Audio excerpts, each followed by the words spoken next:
반갑습니다.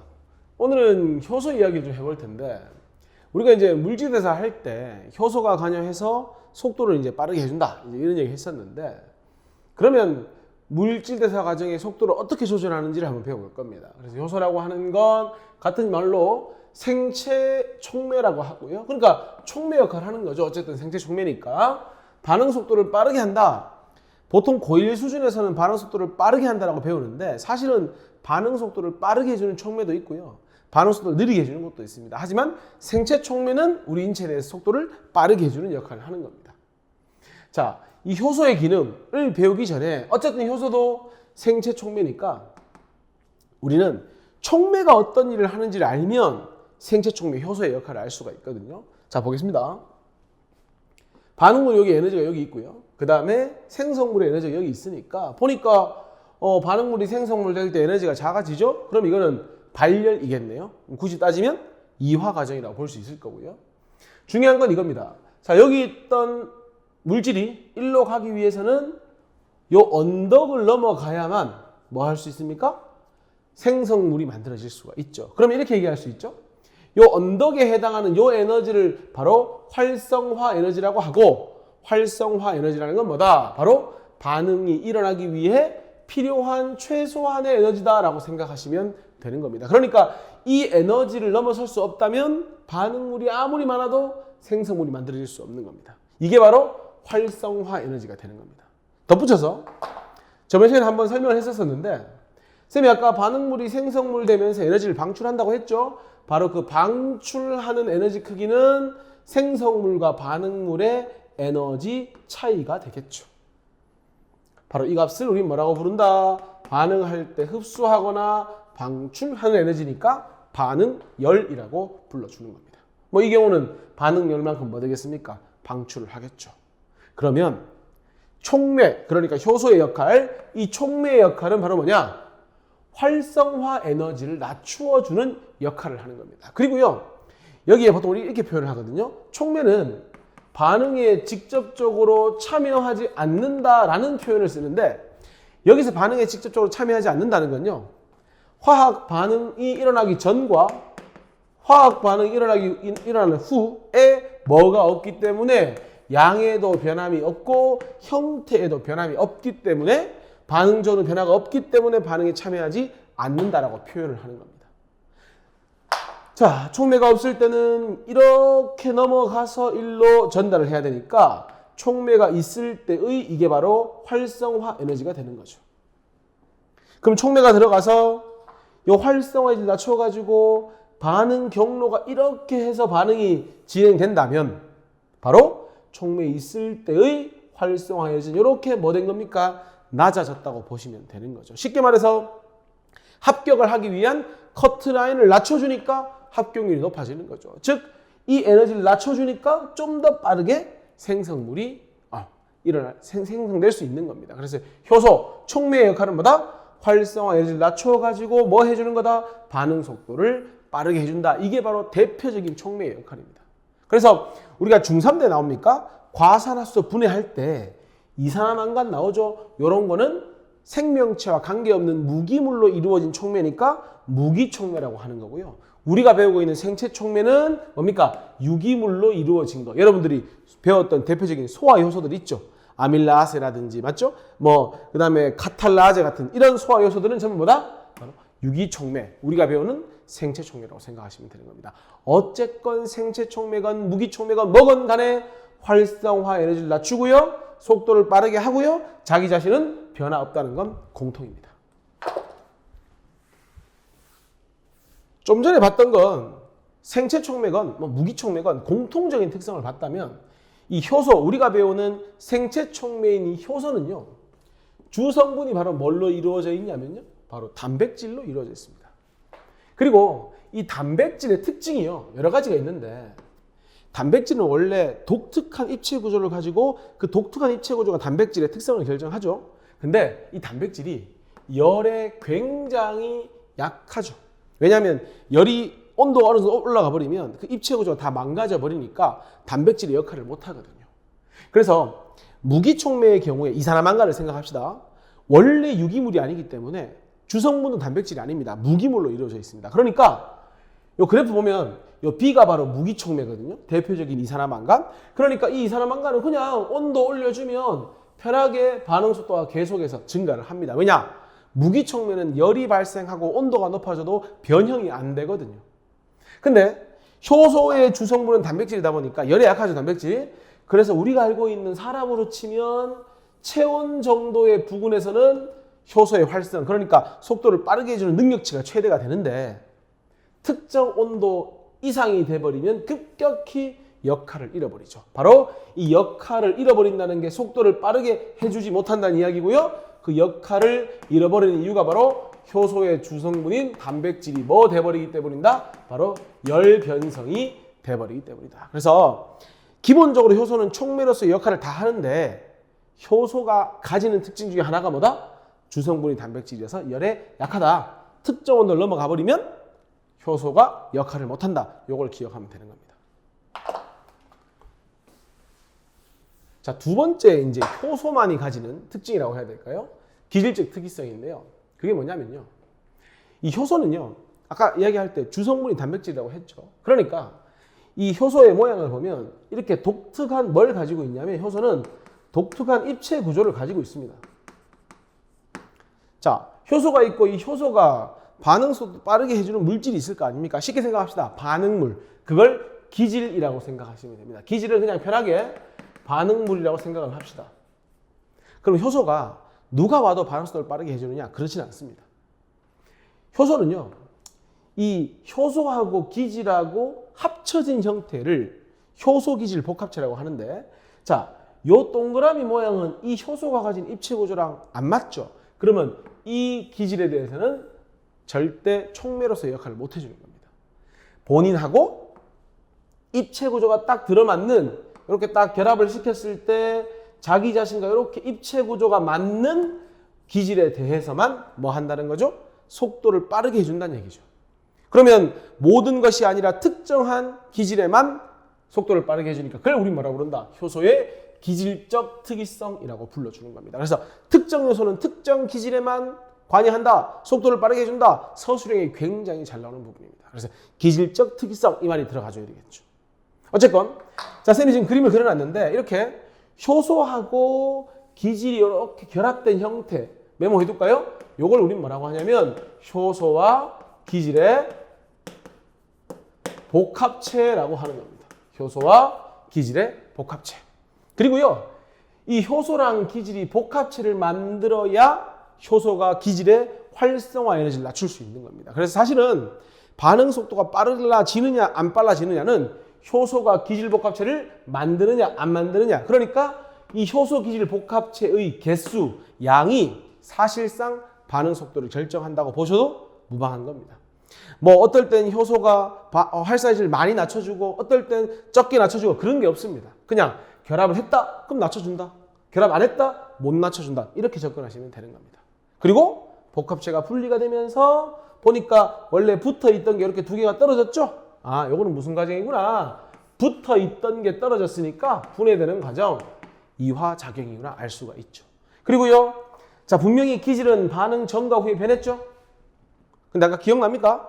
효소는 반응에 참여하지 않는다라고 했던 이유가 반응 전이나 반응 후나 변함이 없다라는 걸 기억하시면 되는 겁니다. 그래서 비유를 할 때, 자, 이 자물쇠와 열쇠를 비유하는 이유가요. 이 자물쇠를 열 수 있는 열쇠는 딱 한 가지밖에 없죠. 아무 열쇠나 간다고 열립니까? 안 열리거든요. 그러니까 이 자물쇠는 열쇠에 대해서 뭡니까? 똑같이 특이성이 있는 겁니다. 그럼 뭐가 효소가 되느냐? 자물쇠를 열기 전이나 후나 열쇠의 모습은 변함이 없죠. 항상 변함없는 게 효소라고 생각하시면 됩니다. 그리고 닫혔다, 열렸다, 닫혔다, 열렸다 하니까 변하는 것을 뭐라고 생각하면 된다? 기질이라고 생각하면 된다. 그래서 결국은 효소가 특정 기질에만 관여한다. 기질적 특이성이고요. 궁극적인 이유는 뭐다? 바로 입체 구조가 있고 그 입체 구조와 딱 들어맞아야 하기 때문이다. 이렇게 정리하시면 되는 겁니다. 자, 그 다음에 효소가 뭐 어디에 이용되는지 쭉 나와 있는데 일상생활에서 이용되는 건 요새는 뭐 효소를 활용한 화장품이나 세제도 많고요. 세제는 주로 이제 보통 우리가 나쁜 물질, 유해 물질이 묻어나는 게 그 단백질 성분이 좀 많거든요. 그래서 보통 단백질을 분해하는 효소를 이용한 세제들이 많이 있고요. 그리고 뭐 김치, 치즈, 된장 같은 발효식품 말할 필요가 없죠. 그 다음에 우리 그 고기 같은 거 어머님들 음식 하실 때 이렇게 과일 같은 거 갈아 넣죠. 그 이유가 이런 과일에 있는 성분이 연육제, 그러니까 이 단백질을 조금 연하게 만들어주는 역할을 하거든요. 그런 것도 효소에 작용이 되고, 여러분들 제일 잘하는 거 식혜. 우리가 보통 이제 녹말을 분해시켜서 만드는 거 아닙니까? 그죠? 그때도 우리 아밀레이스라고 하는 소화 효소가 이용된다. 그리고 뭐 소화제, 그 소화 효소를 이용한 소화제 같은 것도 있을 수 있고요. 우리 몸속에 이제 피, 이렇게 뭉쳐져 있는 피를 용해시키는 물질도 효소가 관여하고요. 이런 식으로 여러 가지로 활용이 된다. 그래서 효소를 꼭 생명체 내에서만 국한시키는 것이 아니라 생명체 내가 아니라도 충분히 활용할 수 있다 정도 알아두시면 됩니다. 자, 연습 문제 1번입니다. 생체 촉매인 효소는 생명체 내에서 일어나는 화학 반응인 뭐죠? 물질 대사의. 물질 대사의. 뭘 낮춰주죠? 활성화 에너지라고 하는 걸 낮춰가지고 반응 속도를 빠르게 하는 거죠. 연습 2번입니까? 자, 일단 이것부터 확인합시다. 반응물이 여기 있고요. 생성물이 여기 있으니까요. 반응물과 생성물 에너지 차이가 요거 A 아닙니까? 요걸 우리 뭐라고 합니까? 반응 시, 여기서는 방출이겠죠? 반응열이라고 하죠. 그리고 기억합시다. 촉매를 쓰건 안 쓰건 반응물과 생성물이 바뀌지 않는 한 반응열은 불변, 바뀌지 않습니다. 실제로 반응물하고 생성물을 바꿔줘야 바뀌는 값이지 효소가 있고 없고는 상관이 없다는 겁니다. 그리고 보니까 요 D입니까? D. 요게 바로 효소가 없을 때의 활성화 에너지가 될 것 같고요. 그 다음에 효소가 있으면 낮아지니까 요게 뭐가 되는 겁니까? 낮아졌을 때 활성화 에너지니까 이겁니까? 이거는 효소가 있을 때의 활성화 에너지가 되는 겁니다. 그러니까 효소가 없을 때의 활성화 에너지는 D가 되고요. 효소가 있을 때는 E다. 이렇게 적어주시면 되겠죠. 3번 문제입니다. 효소에 대한 설명으로 옳은 건 O하고 옳지 않은 건 X라. 한 종류의 효소는 한 종류의 반응물과만 결합하여 반응할 수 있다. 이게 바로 효소의 기질적 특이성이죠. 화학 반응에 참여한 효소는 다시 사용되지 않는다. 틀렸습니다. 왜냐하면 효소의 특징 중 하나가 반응 전과 후에 변함이 없었거든요. 그래서 효소는요, 뭐가 가능하다? 재사용이 가능하다. 따라서 2번 틀렸다. 효소의 주성분은 독특한 입체 구조를 가지는 단백질로 이루어져 있다. 연습 4번 볼까요? 자, A랑 B 중에 반응 후에 변하지 않는 건 B죠. 그러니까 B가 뭔 역할을 하는 겁니까? 효소가 되고요. 그 다음에 A는 두 개 붙어 있었는데 떨어졌습니까? 그럼 이건 뭐가 되죠? A가 바로 반응물에 해당하는 기질이 되고요. 이 과정은 무슨 과정이 됩니까? 분해 과정이니까 이화 반응이 되겠죠. 그 다음에 요거 동그라미 치시고요. 묻진 않았지만 이걸 뭐라고 한다고요? 효소와 기질의 복합체. 그러니까 이 복합체를 형성해야만 활성화를 낮출 수 있죠. 근데 이 기질과 효소가 입체 구조가 안 맞으면 복합체를 못 만들기 때문에 실질적 효소의 역할을 못하게 되는 겁니다. 됐죠? 자, 이제 기본 문제 한번 풀어봅시다. 본격적으로. 반응물과 결합하여 활성화질을 효소는 낮춰주는 역할을 하는 거죠. 틀렸고요. 생명체 내가 아니더라도 당장 뭐 식혜를 항상 생명체 내에서만 만드는 건 아니잖아요. 된장을 생명체 내에서만 만드는 건 아니죠. 그래서 이거 틀린 말입니다. 반응이 끝난 후에도 전과 후 변하지 않기 때문에 그대로 남아있고 그래서 재사용 가능하다. 한 종류의 효소는 한 종류의 반응물하고만 결합한다. 이게 바로 뭐죠? 효소의 기질적 특이성이 되는 거죠. 2번, 3번 한번 볼까요? 자, 그래프 나오면요. 항상 확인하실 건요. 습관적으로 반응물과 생성물의 에너지 차이를 비교해가지고 이거는 생성물 될 때 뭐 해야 하는구나. 에너지를 흡수해야 하는구나. 흡열 반응인 걸로 봐서 문제에서 묻든 안 묻든 이거는 동화 과정이구나.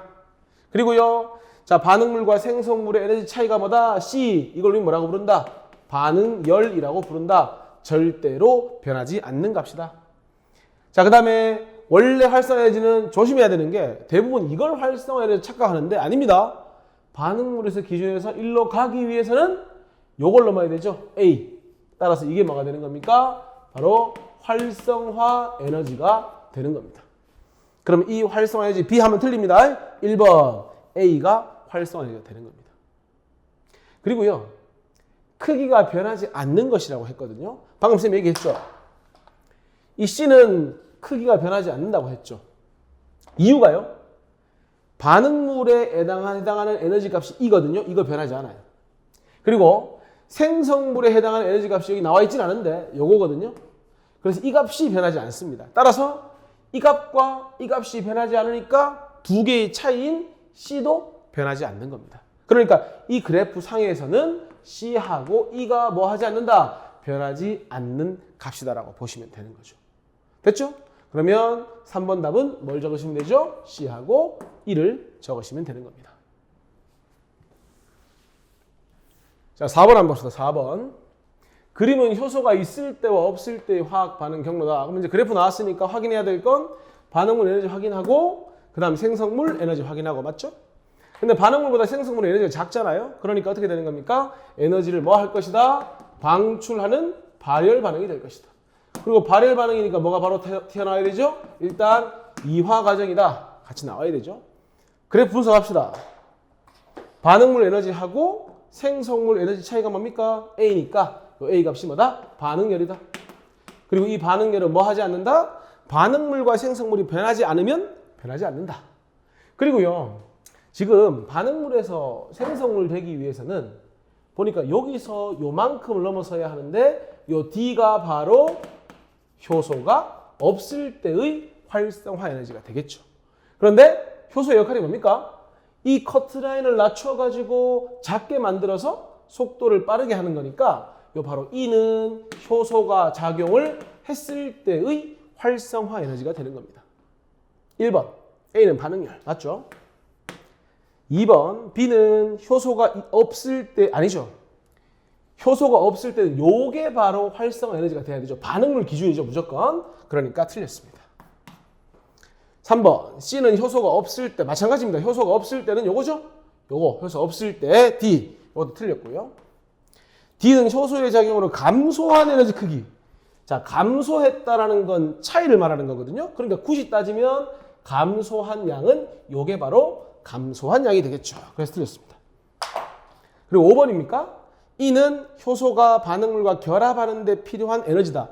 뭐 기질 복합체를 만들 때 필요한 에너지다. 그런 건 아니죠. E는 뭡니까? 반응이 진행되기 위해서 필요한 에너지다라고 하는 게 정확한 표현이 되겠죠. 그죠? 그래서 답 몇 번이다? 1번이 답이 된다. 이렇게 보시면 되죠. 5번 한번 보겠습니다. 효소의 작용을 나타냈다. 일단 이런 문제가 나오면요. 그림을 보고 뭐가 뭔지를 먼저 판단하셔야 되거든요. 그럼 일단 기본적으로 반응물, 기질이 있을 거고요. 그 다음에 효소가 있을 텐데 구분하는 제일 좋은 방법은 반응 전과 후에 변함이 없는 게 뭐냐? 없는 건 지금 보니까 B가 변화가 없죠? B가 효소가 된다. 그리고 A는 보니까 원래 하나였는데 몇 개가 됐습니까? C와 D 두 개가 됐으니까 A가 기질이 되겠죠. 그리고 계속 이야기하고 있지만 요 가를 뭐라고 부른다고요? 효소하고 기질하고 뭐 했다? 결합을 해 있는 복합체다. 이렇게 불러주면 되죠. 하나 더 할까요?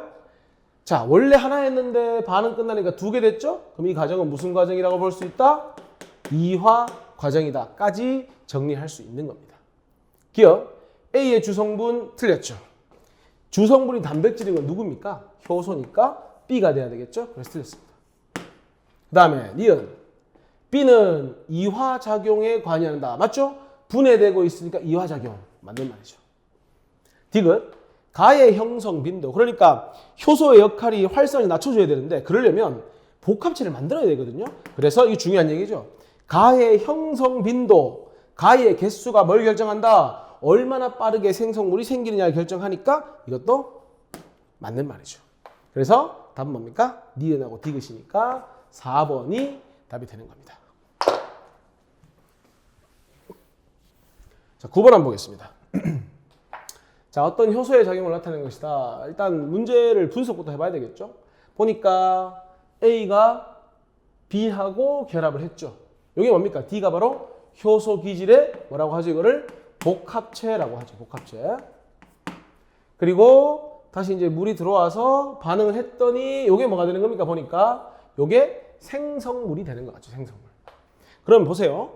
B가 기질인데 자, 처음에 두 개가 붙어 있었는데 나중에 떨어져 있으니까 이 과정 자체는 무슨 과정이다? 이화 과정이 된다.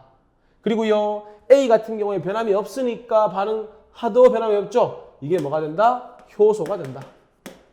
그리고요, 이 그림을 판단할 때, 자, B하고는 입체 구조가 맞아서 결합을 했는데 C는 결합을 못했거든요. 이게 뭘 이야기하냐면 기질적 특이성을 이야기하고 있는 거죠.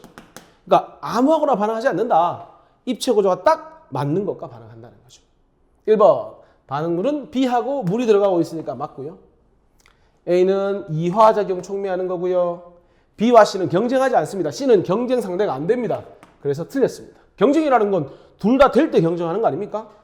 4번, D가 형성되어야, 그렇지, 복합체가 형성되어야 활성화 에너지를 낮출 수 있다. 그리고 A는 분리된 후에 원래의 모습을 찾아가기 때문에 재사용 가능하다. 새로운 B와 결합할 수 있다. 해서 답은 몇 번입니까? 3번이 답이 되는 겁니다. 자, 10번 문제 한번 풀겠습니다. 10번 문제는 과산화수소 이제 분해 작용인데요. 자, H2O2가 과산화수소죠. H2O2는 말 그대로 산소를 과하게 가지고 있다. 그래서 과산화수소니까 분해되면 H2O와 뭐가 생긴다? 바로 산소가 생긴다.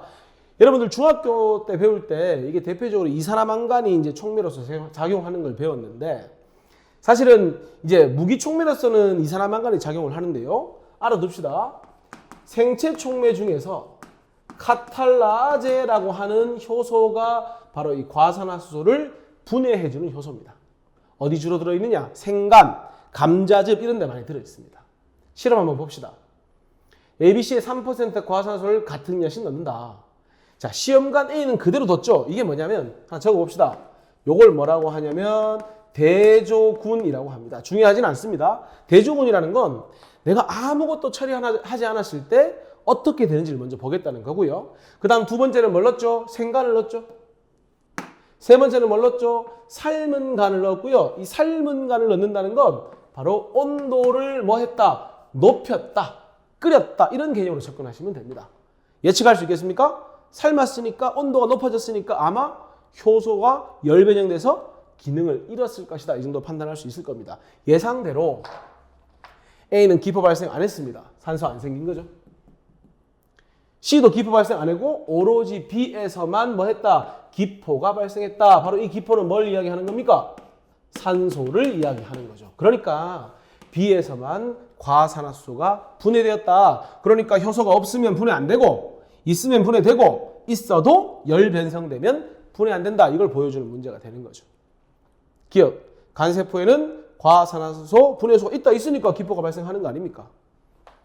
간세포 속의 효소는 고온에서 기능을 잃었죠? 그걸 대변하는 것이 삶은 간이 되는 거죠.